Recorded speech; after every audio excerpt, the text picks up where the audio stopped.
रीवा में नक्शा पास कराने के नाम पर कथित अवैध वसूली का मामला सामने आने के बाद शहर में हड़कंप मच गया। आरोप है कि पत्रकारिता और सामाजिक संगठन की आड़ में लाखों रुपए की उगाही की गई।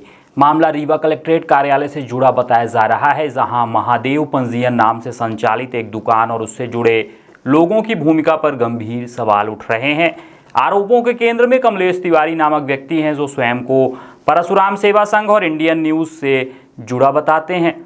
पीड़ित प्रमोद वर्मा का आरोप है कि नक्शा पास कराने का भरोसा देकर उनसे करीब 3,80,000 रुपए लिए गए, लेकिन रकम लेने के बाद भी ना तो काम पूरा हुआ और ना ही कोई संतोषजनक जवाब मिला।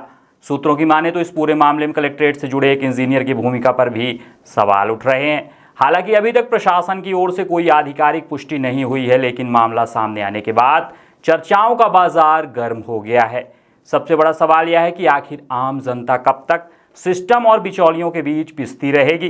क्या सरकारी दफ्तरों में बिना पैसे और पहुंच के काम होना अब मुश्किल हो गया है?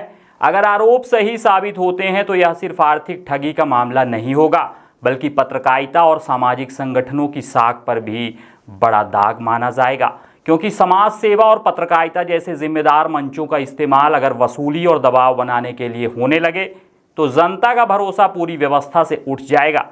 स्थानीय लोगों में मामले को लेकर भारी नाराजगी देखी जा रही है और प्रशासन से निष्पक्ष जांच की मांग उठ रही है। लोगों का कहना है कि पूरे प्रकरण की गहराई से जांच होनी चाहिए और जो भी दोषी पाए जाएं, उनके खिलाफ सख्त कार्रवाई की जाए।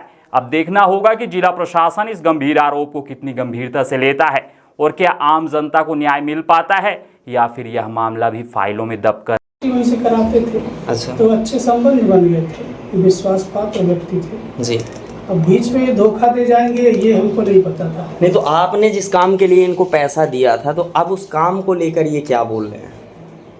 उस काम को लेकर कि ये बोल रहे हैं कि वो जो जिसके माध्यम से पैसा दिया है जी, तो वो इंजीनियर है, प्रभांशु विश्वकर्मा है जी। तो वो बोल रहा है काम तो सब हो गया, बाकी सब काम हो गया, इनका जो है जी, इनको रसीद भी मिल गई है, हमारा काम तो पूरा हो गया है जी, है ना। आपके काम में भी मान्य 1,000 की एक रसीद मिली है, 22,000 की शायद एक है ना, नहीं 17,000 की एक रसीद मिल गई है। बस हो गया, वो नक्शा दे दे, मंजूरी दे दे, बस हो गया, बात खत्म हो जाए।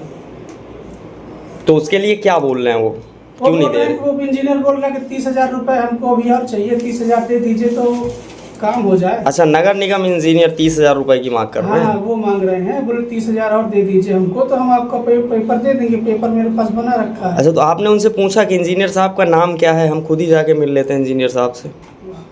वो इंजीनियर साहब का नाम तो उनको खुद ही नहीं पता। वो तो एक रामेश अवस्थी जी यहाँ बगल बैठे हुए हैं जी। इनके भाई पैसा दे के इनने हमको दे दिया था जी।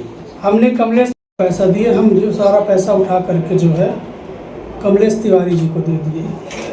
अच्छा, ये कमलेश तिवारी जी कहाँ के हैं? कमलेश तिवारी जी मनिगमा के हैं, यहाँ रजिस्ट्री लेखक हैं। अच्छा, तो आपने ये जो पैसा दिया था किस कार्य के लिए दिया था उनको? ये पैसा बताया तो आपको भी कि ये पैसा जो है नगर निगम से नक्शा पास मंजूरी के लिए दिया था। अच्छा, तो ये जो कमलेश तिवारी जी हैं इनका रजिस्ट्री लेखक का काम है, राइट? ठीक है। क्या नाम लिखते भैया आप? राम सिंह सोनी। कब दिया था आपने पैसा उनको, कमलेश तिवारी जी को? ये दिए थे पर साल, यही मार्च अप्रैल में दिए थे। 10 फरवरी 2025। क्या बोल के आपसे वो पैसा लिए थे? हम तो भाई साहब से नहीं बोले, जी। इनसे बात किए थे, इन्होंने बोले कि हो जाएगा। नहीं, तो अभी जैसा कि इन्होंने बताया कि 5,000 रुपये आपके माध्यम से वो कलेक्ट्रेट में लिए थे, वो किस चीज़ का पैसा लिए थे आपसे? उसी में इनक्लूड कम हो रहा है। अच्छा, हाँ, उतने में नहीं हो पाएगा जी। तो 5,000 और दे दीजिए तो दे दिए, तो टोटल 1,80,000 रुपये आपके माध्यम से मिला जी। आपने टोटल नक्शा पास कराने को लेकर टोटल पैसा कितना दिया है? टोटल मान लीजिए 1,80,000 इनका हो गया, 1,65,000 मेरा हो गया, जोड़ लीजिए कितना हो। किन के माध्यम से आप मिले थे कमलेश तिवारी जी से? कमलेश तिवारी जी मतलब हम लोग जो है अपने गांव में कुछ ज़मीनें खरीदे थे जी, है ना, और यहाँ भी। क्या नाम भी आपका? प्रमोद कुमार वर्मा। कहाँ से आए हैं सर आप? शारदापुरम। सागर से आए हैं? शारदापुरम, नहीं बस शारदापुरम। किस विषय में आज आप मीडिया के पास आए हैं, क्या बताना चाहते हैं मीडिया के माध्यम से आप?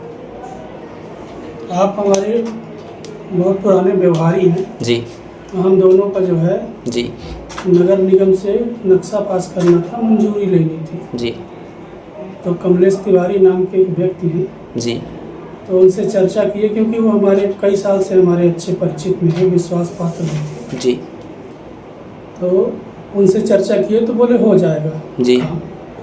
तो हम दोनों लोग जो है अपना अपना काम उनके पास करवाने के लिए आए। उनने पैसे मांगे, कितना पैसा लगेगा, तो 1,75,000 ये दिए हैं, 1,65,000 मैं दिया हूँ, फिर 5,000 रुपये ये जो है अलग से दिए हैं कलेक्ट्रेट के अंदर, बोले इतने में नहीं होगा जी। कमलेश तिवारी जी रामयश अवस्थी जी को पैसा दे दिए जी। अब अवस्थी जी जो है प्रभांशु विश्वकर्मा इंजीनियर जी को पैसा दे दिए। ये चैनल जो है जी ऐसे घूम रहा था। सर मैं आपसे जानना चाहूँगा, इनके द्वारा जैसा बोला जा रहा है कि हमने पैसा आपको दिया, तो इनका जो ये पैसा है 3,40,000 रुपये, ये कहाँ गया हुआ है? और इनका काम जिस कार्य से दिया गया था वो काम अब तक नहीं हुआ। क्या हुआ कि आपकी ज़मीन अवैध थी, जी। अवैध को वैध कराने के लिए राम सिया